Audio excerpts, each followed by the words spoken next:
Welcome to our channel. Today we how to use Bitbucket for version control, full guide step by step clearly. Start by visiting the Bitbucket website and sign up for an account if you don't already have one. Once you have an account, log in to access your dashboard.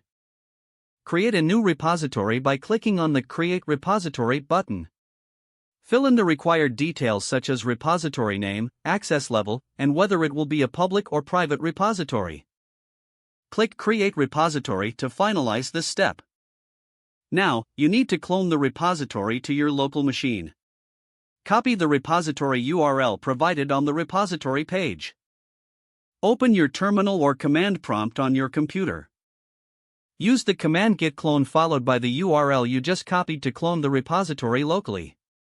Navigate to the newly created repository folder using the command cd repository name.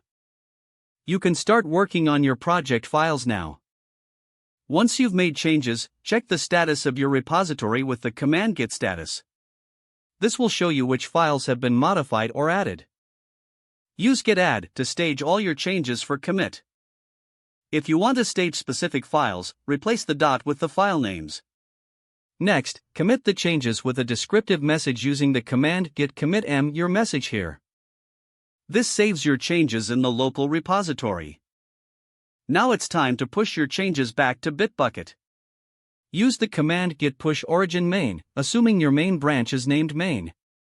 If you've created a different branch, replace main with your branch name.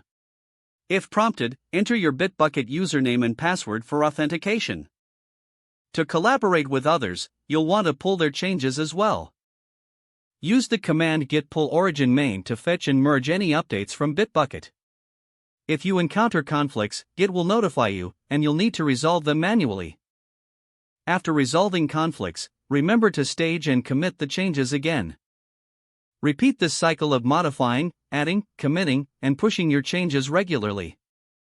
To review your project and its history, visit your repository on the Bitbucket website. There, you can see recent commits, branches, and a full history of changes made. You can also manage branch permissions and add collaborators through the repository settings. Don't forget to like this video and subscribe to our channel for more step-by-step tech guides.